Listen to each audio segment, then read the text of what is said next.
These are the events of the Old Testament historical books in 3 minutes. From the top of a mountain, God shows Moses the land of Canaan that God promised Abraham his offspring would possess, but Moses dies before he can enter into the land. During their time in the wilderness, the people of Israel had not been keeping their end of the covenant. The men had not been circumcised, and no one was celebrating the Passover. All the men of Israel are circumcised, and everyone celebrates the Passover before they can enter into the promised land of Canaan. The Israelite leader named Joshua sends spies into the cities of the promised land of Canaan named Jericho. A prostitute named Rahab, who lives in Jericho, hides the spies, but asks that when the Israelites invade the city, they do not kill her family. To conquer Jericho, which was a well-fortified city with large walls, the army marches around the walls once a day for 6 days. On the 7th day, they march around the city 7 times, blow some horns, and the walls miraculously fall down. The armies of the Israelites conquer the city of Jericho and several others in Canaan. They're commanded to kill all the inhabitants of the cities, leaving no survivors so that they are not tempted to worship the gods of any survivors. The promised land of Canaan is distributed to 12 tribes. 10 tribes settle on the west side of the Jordan River and 2 on the east side. The 12 tribes of Israel are ruled by judges. The Israelites consistently break the covenant, doing what is evil in the sight of the Lord by worshiping gods that are not Yahweh,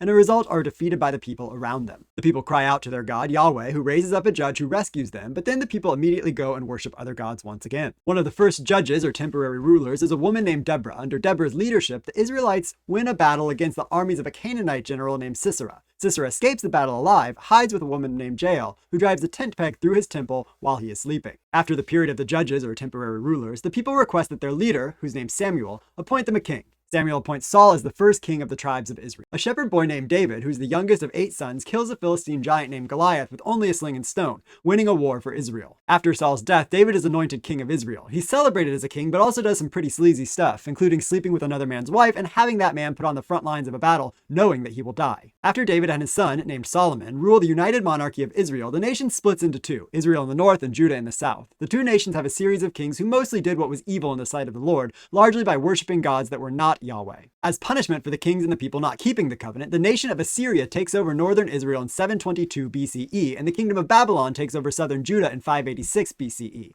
The Assyrians and Babylonians send the conquered people to live in exile. The Persian nation becomes the next world superpower and rules differently than the Assyrians and Babylonians. They institute a policy of repatriation in which people can return to their land, rebuild their cities, and worship their gods, so long as they pay taxes to the Persians. Jewish exiles in Babylon return to Judah and rebuild the temple, a project that spans 5 years, from 520 to 515 BCE. The people recommit to their God, Yahweh, and to Yahweh's laws given to Israel in the Sinai covenant. Upon their return to Jerusalem, several common Jewish beliefs become more widespread. The belief that Jews should only worship one God, the belief that Jerusalem was the only place where Yahweh had a temple, and the belief that the Israelites had been chosen to be in a special relationship with this God.